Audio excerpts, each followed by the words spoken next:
The doorbell camera across the street captured the last calm moment before everything unraveled. The neighborhood was quiet, streetlights glowing over empty driveways, when a single garage door rose at the Watts home on Saratoga Trail.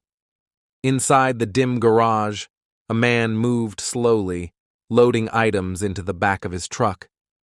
It was just after 5 in the morning on August 13th, 2018. The house behind him was dark, the kind of stillness families usually sleep through. But the man didn't look back at it. He climbed into the driver's seat, started the engine, and rolled away, the truck disappearing into the darkness while the camera kept recording a silent, ordinary street. Later that morning, everything stopped feeling ordinary. Shanann Watts, 15 weeks pregnant, missed a doctor's appointment she had been looking forward to. Her friend, who had driven her home from a work trip the night before, knew immediately that something was wrong. Shanann always answered her phone. She always texted back. She never missed appointments. After repeated calls went unanswered, her friend drove straight to the Watts house, ringing the bell, knocking on the door, pacing the porch while her worry rose with each passing minute. Shanann's car sat in the garage. The children's car seats were still inside. The friend called the police. When officers arrived, they found a calm suburban home with no signs of movement. Minutes later, Chris Watts pulled into the driveway, lunch pail in hand, wearing his work uniform. He seemed surprised to see police, but polite and cooperative. He said Shanann had taken their daughters, 4-year-old Bella and 3-year-old Celeste, to a friend's house. He said they'd talked about their marriage the night before. He repeated that he had no idea where they were now. Inside the house, officers saw a different story. Shanann's purse was in the kitchen. Her phone was stuffed between couch cushions. Powered-off medication she relied on was still in the house. Upstairs, the master bedroom looked tidy but strained, bed partially unmade, sheets pulled tight on one side. The children's rooms were undisturbed. Nothing appeared broken, but nothing felt right. Outside, Chris paced the driveway while officers and neighbors watched him closely. His voice rose and fell in carefully controlled bursts, but his posture didn't match panic. A neighbor quietly told an officer that Chris was acting off, nothing like the man he knew. The officer agreed. By evening, the case had exploded across local news, a pregnant mother and 2 small children missing without a trace. Reporters arrived. Chris stood in front of cameras, arms folded tightly, swaying from side to side as he begged for his family to come home. Viewers immediately sensed something odd. His composure didn't match the gravity of the situation. Investigators worked through the night. Phone records confirmed Shanann hadn't called anyone after returning home. Chris hadn't texted or called her that morning either. Friends revealed the couple had been struggling. Financial issues, emotional distance, arguments. None of it explained where Shanann and the girls had gone, but it painted a picture investigators couldn't ignore. The next morning, detectives asked Chris to sit for an interview. He agreed. Sitting in a small room with pale walls, he spoke quietly, insisting he had no idea where Shanann and the girls were. He described their marriage as strained but peaceful.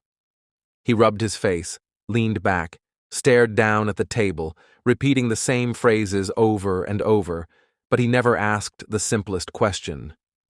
Are they okay? Cadaver dogs searched the house. They alerted near the master bedroom. They alerted near the stairwell. Investigators watched Chris carefully as the handlers worked. His face tightened with each alert. Detectives confronted him with a fact he couldn't explain. Surveillance footage from the neighbor's house showed him backing his truck into the garage for nearly an hour before dawn. Chris said it was normal. No one believed him. Polygraph examiners asked if he had harmed his family. He said no. The machine said otherwise. Detectives pushed harder. They confronted him with contradictions. They told him the evidence didn't match his story. They reminded him he was the last person to see Shanann and the girls alive. Hours passed. He rubbed his eyes. He rocked in his chair. He avoided their eyes. Finally, he cracked, but not with the truth. He claimed Shanann had harmed their daughters, and he, in panic, had killed her. Investigators listened, knowing instantly it was a lie. Shanann had no history of violence. Friends described her as fiercely protective. The story didn't match the evidence or the timeline. Alone with his father moments later, Chris finally confessed. He had strangled Shanann during an argument after telling her he wanted a separation. When Bella walked into the room asking what was wrong with Mommy, he told her nothing. He wrapped Shanann in a sheet, carried her downstairs, and loaded her into his truck. He placed his daughters in the back seat alive. Then he drove them all to a remote oil site where he worked. What happened next was something investigators struggled to even speak about. He smothered both girls and pushed their bodies into separate oil tanks. He buried Shanann in a shallow grave nearby.